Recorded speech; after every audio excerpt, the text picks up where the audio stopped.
This month, Dee, Kate, and Terry have let us choose the topic we'd like to speak on. Kind of a free square in our evening's bingo. So here's the answer to a question that people ask me literally never. What's the deal with the beard? It's not much to look at, I'll grant you. It's not so full that I can shave it in some strange way that's going to make me look like a would-be crowdsourcing entrepreneurial market disruptor who bikes to work in Fulton Market, drinks too much coffee, and apparently doesn't wear socks with his $300 shoes that he bought sight unseen on the internet, because why brick and mortar when you can just send them back until you're satisfied? I'm also not a mixologist who hates his life because he can never again enjoy a simple old-fashioned without calculating how much better it would be with a dash of Australian wormwood and fresh dried lichen in from the Northwest Territories. And has to work during the hours when most people are congregating socially, and so has no social life except for other servers. I'm also not a Bucktown lumberjack, tattoo historian, klezmer musician, doctoral candidate in ancient wind instruments, Hasidic diamond merchant, or Renaissance fair pig wrestler. I'd like to be, but I'm not. No, I'm just a regular middle-aged guy who doesn't like to generalize about people he doesn't know. Truth be told, I was just feeling lazy last summer. I didn't have appointments for 3 weeks or so I just stopped shaving and finally looked in the mirror later and said, "Whoa, Kenny Rogers!" Not really.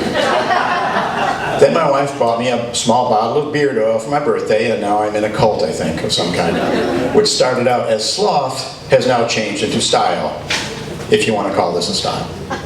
It took me quite a few years to work up to this wondrous level of scabrousness, 45 years or so.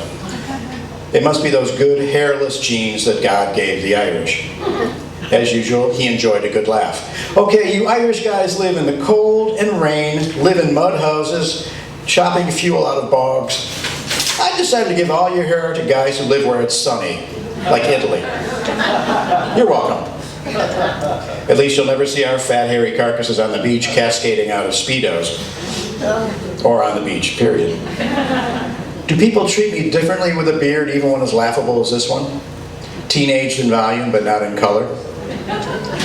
I've heard that many women who dye their hair blonde say they are treated as more vivacious and fun-loving, more outgoing than they are when they have their natural color. Like the old TV ad used to say, "Do blondes have more fun?" Well, with a beard, people do start to treat you like a patriarch. Not a patriarchy, but a patriarch. And not a biblical patriarch, but more like the patriarch in the Dukes of Hazzard. People suddenly think I'm well-intentioned for God knows what reason. When someone crashes into my cart at the grocery store and I give that forced Midwestern half smile, you know, like our version of "bless your heart," people actually think I'm not bothered by it. Do the little smile. Sure, you can smash my Doritos anytime you want. I mean, look, I might look like Santa with an eating disorder, but don't be fooled, lady. Look into Santa's eyes. He wants you to trip and sprain your ankle. So when people pull me aside and say, "Hey, weren't you on Duck Dynasty?" I have to correct them slightly and decline to autograph their truck nuts. One major incentive to grow the beard is I have an ongoing urge to blend in with the average American meathead. Present company excluded, of course. It's hard to be on top of things. It's hard to have opinions, let alone informed opinions. A beard lets me eschew all that. It also helps me eschew words like eschew. Now, in the city, a beard is a handy dodge to not going on the record. Just tug on your chin hairs, and no one will demand an answer from you. Obviously, you need time to think, and people give you that space. "Hey, dumbass, are you going to pull out of that parking space or not?" Works every time. Even more deeply, I want to retreat from intelligent male conduct, oxymoron or not. I yearn to be a meathead very badly. That kind of Michigander or Scotty who just wants to drive a truck to work, watch TV every weekend except for deer season, stand at the back of the auditorium while my kid has a school recital and just tug on my beard impatiently like I don't care. No one asks your opinion except every 4 years during an election. when you sit in a diner with some people you've known your whole life, spouting off about things you don't know anything about.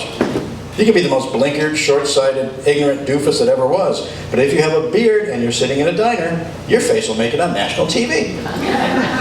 The kind of meathead who's certain he's a real American, but has to move deeper and deeper into the woods to prove it. Now, yesterday was Father's Day, and we all got a mainline dose of media cliches about what it means to be a father. A paterfamilias, like George Clooney in Oh Brother, Where Art Thou? Fathers apparently need to sleep all the time, preferably in a hammock. They need to grill a lot of meat. They need to drink beer constantly. They do stupid, avoidable things that have to be set right by the rest of the family. So fathers are basically Yogi Bear with hypertension.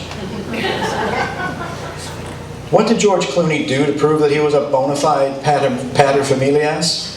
I don't remember. I saw it a long time ago, but I do know for certain that things started to go right when he strapped down that long hillbilly beard and to sing with the Soggy Mountain Boys. There's a lesson in that, though it's probably very weak. How long will I keep this beard? Well, for a while I was calling it my impeachment beard. Kind of like a playoff beard, but waiting for impeachment. But with each passing day, that grows a lot less funny. If that's the case, then it has stayed on my face way too long. If you don't like this look on me, call your representative and Nancy Pelosi and demand impeachment hearings immediately.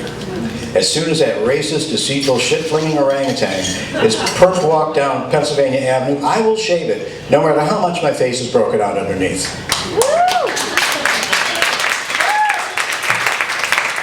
Whatever the will of the people, I promise to abide by it. Finally, the beard serves to cover my double chin, so very likely I'm going to keep it forever.